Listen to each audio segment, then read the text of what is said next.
Editorial Ikeda Sensei menggerakkan pusaran dialog untuk membangkitkan sifat Buddha orang-orang.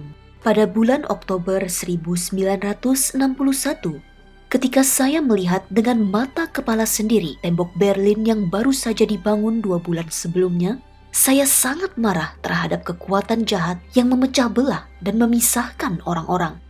Di dalam deklarasi penghapusan senjata nuklir, guru saya, Jose Toda Sensei, mencela kejahatan atau sifat iblis demikian sebagai ancaman mendasar terhadap hak semua manusia untuk hidup.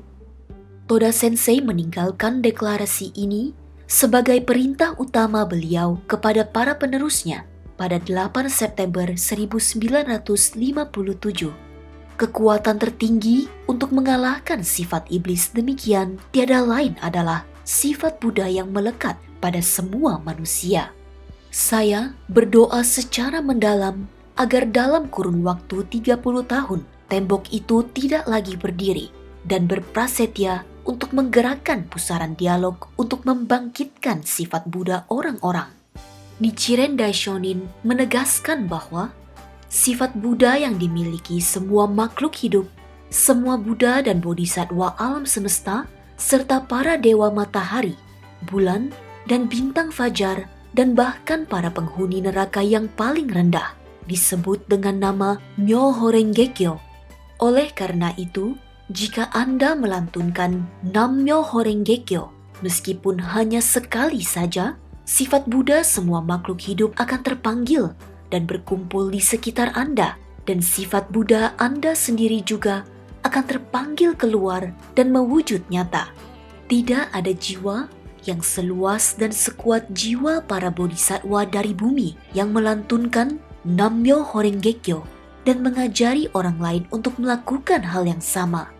Gerakan kita untuk Hosen Rufu adalah upaya besar yang meliputi langit, bumi, dan semua makhluk hidup untuk membuka dan menyatukan sifat Buddha, kekuatan positif bawaan dari orang yang tersiksa oleh keputusasaan dan penderitaan yang dipisahkan oleh ketidakpercayaan dan konflik. Anggota kita yang mulia sambil menantang revolusi manusia mereka sendiri dan dengan berani mengatasi tembok karma yang menghadang, mereka juga berdoa untuk kebahagiaan semua orang dan perdamaian di negara tempat tinggal mereka. Mendobrak penghalang yang memisahkan hati dan pikiran, mereka telah membangun jaringan global yang didedikasikan untuk mewujudkan cita-cita Daishonin, yakni menegakkan ajaran sesungguhnya untuk menenteramkan negara. Tembok Berlin, simbol perpecahan, diruntuhkan 28 tahun setelah saya berdiri di depannya.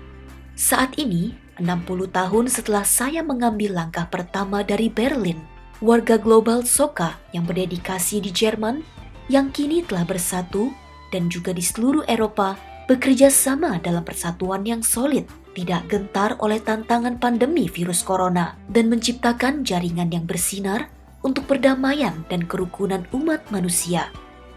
Saya teringat dialog saya pada tahun 2009 dengan Mikhail Gorbachev, mantan Presiden Uni Soviet yang berperan penting dalam mengakhiri Perang Dingin. Kami bersama-sama menegaskan bahwa sudah waktunya untuk sekali lagi meruntuhkan tembok apati atau sikap masa bodoh dan tembok kelesuan dengan keberanian kaum muda. Tidak peduli seberapa tinggi atau besarnya tembok penghalang itu, mari kita terus dengan yakin melaksanakan dialog dengan suara yang menjangkau jauh seperti raungan sang raja dari singa, raja dari semua makhluk yang berlari di atas tanah. Mari kita dengan santai mengatasi semua rintangan seperti elang, raja dari semua makhluk yang terbang di langit untuk membangun jembatan pelangi menuju kemenangan martabat umat manusia.